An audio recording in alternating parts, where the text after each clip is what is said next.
Welcome back to E39 Source. Ryan Schultz here, 2000 M5. Been a while since I have made a video. I apologize for that. Today we're going to be taking a look at license plate lights. Let me first say that yes, this is an issue thanks to the state of Ohio, and yes, it will be fixed. I got a price quote. I got a guy that's going to do it. They're going to take this center handle out here and fix this entire area. Some of you may remember I had a spot on that corner, and that's already been fixed. Typical BMW trunk lids. Anyways, today, looking at the license plate lights, these are the original lights that would have come on probably any E46 3 Series, E39 5 Series, E38 7 Series. And I believe it's about the same technology modern day, more modern speaking, say the E65 7 Series, E65 Series, and E90, E92, E93 3 Series. They're these lights that look like that. That one is broken and has actually had an issue with the paint there that will be fixed, and that's actually why I'm replacing them. They've fogged up a little bit. They still work, no errors on the computer inside the car or anything like that, but this has broken off. As you can see, it's supposed to look a little bit more like that. So I'm going to show you today how to take those out, and I actually got offline, off eBay, for $22 a pair of LED lights, which I've heard a lot of people, let's get that in focus, a lot of people talk about, and I don't really know how they're going to look, how I'm going to like them. But I guess we'll give it a shot, and I'll be the guinea pig for you guys and let you know if they're worth it. It's advertised that they don't set off the computer light inside the car saying check license plate lights. My primary concern is to get the LEDs to use the same amount of power as a halogen light, you've got to put a lot of LED bulbs in there. There's one halogen bulb on each side. These LEDs are a bank, it's 2x4. Can you see that? There's 8 diodes in there, so these might be ridiculously bright and light up the entire car behind me, which I don't want, and in which case I may be selling. I have no idea, so we're gonna find out. Anyways, simple job. You need a flathead screwdriver. I like that. I'm gonna be using a cloth just so I don't do any more damage to the screwed up paint back here. Essentially, you have this little, can't even see, right there.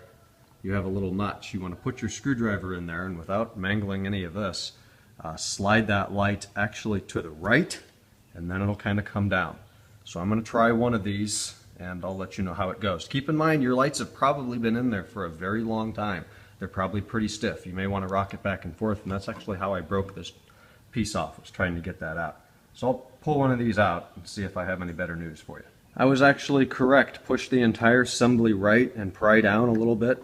Notice there's a metal clip right there that has some tension on it, and that'll drop the entire thing down. Then you kind of pry it out, and there's your wiring harness. Now there's going to be 2 wiring harnesses that you'll find depending on what kind of car you're doing this on. This is the older style, which I may need 2 hands to remove. I don't really know. That there's the older style. It's a much larger connector. It looks like that.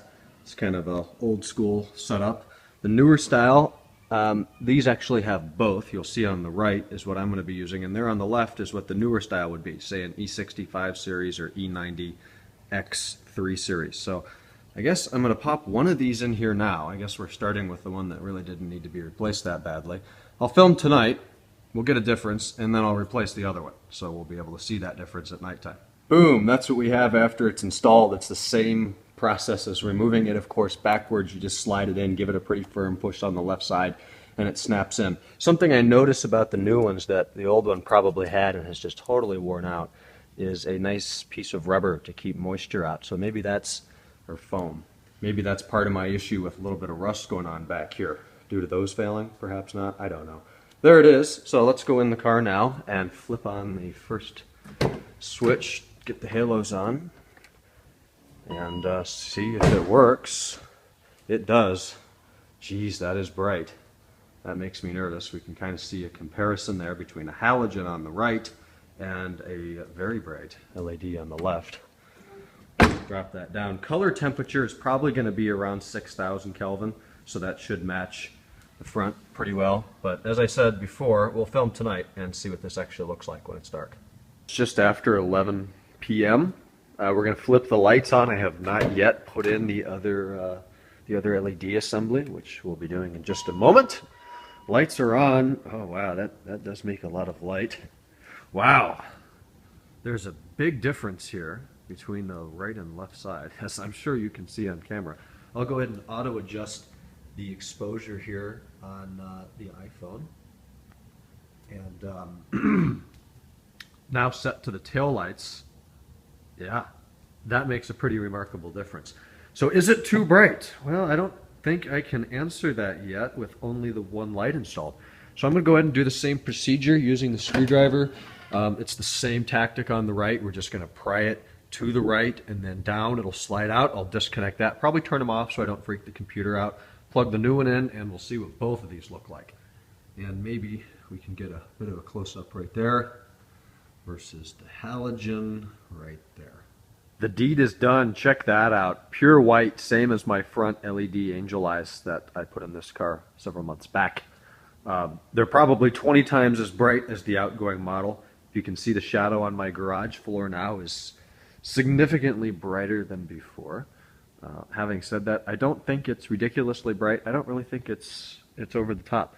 I'll step back into my driveway here a little bit. As you go back further, you can somewhat see the LED since they do stick down a little bit further than the OEM halogens. But I think I will leave these in at least for a while, see what my comrades have to say.